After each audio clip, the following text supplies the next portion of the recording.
Bismillahirrahmanirrahim. Assalamualaikum warahmatullahi wabarakatuh. Mudah-mudahan puasa kita hari ini satu puasa yang memberikan kualiti dalam hidup kita keseluruhannya.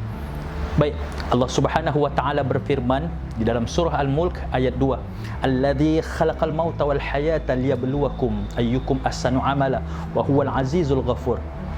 Dialah Tuhan yang menciptakan kematian dan juga kehidupan untuk menguji kamu siapa sebenarnya yang sebaik-baik amalannya. Daripada ayat ini dapat kita singkapkan bahawa kehidupan kita ini perlu diuji untuk mengetahui sejauh mana kita ini tergolong dalam golongan orang-orang yang beriman.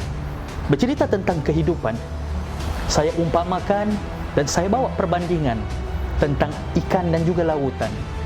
Ikan ketika dia hidup di dalam lautan, dia hidup dalam air masin yang mengandungi beratus ribu kilo garam yang masin.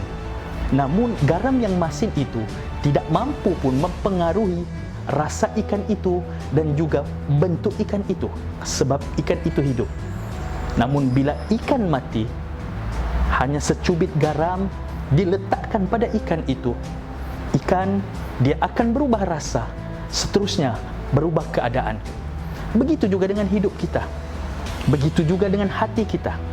Hidup kita, bila hati kita hidup, datanglah sebanyak manapun ujian, datanglah sebanyak manapun dugaan, datanglah sebanyak manapun cabaran-cabaran dalam kehidupan, jika hati hidup, dia tidak akan mempengaruhi kita. Tapi bila hati kita mati, hanya dengan sedikit ujian, hanya dengan sedikit pujian, hanya dengan sedikit cabaran, hati ini akan berubah. Seterusnya, merubah keadaan kehidupan kita sepenuhnya.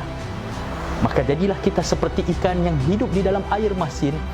Ikan ini tidak terpengaruh dengan kehangatan, dengan kemasinan air lautan itu. Maka jadikanlah hati kita ini sentiasa hidup buat selama-lamanya. Bermaksud, biarlah kebaikan yang kita lakukan ini akan sentiasa dikenang oleh orang, akan sentiasa menginspirasikan setiap jiwa yang tersentuh dengan kebaikan kita, walaupun kita sudah lama meninggal dunia. Wabillahi taufiq wal hidayah. Assalamualaikum warahmatullahi wabarakatuh.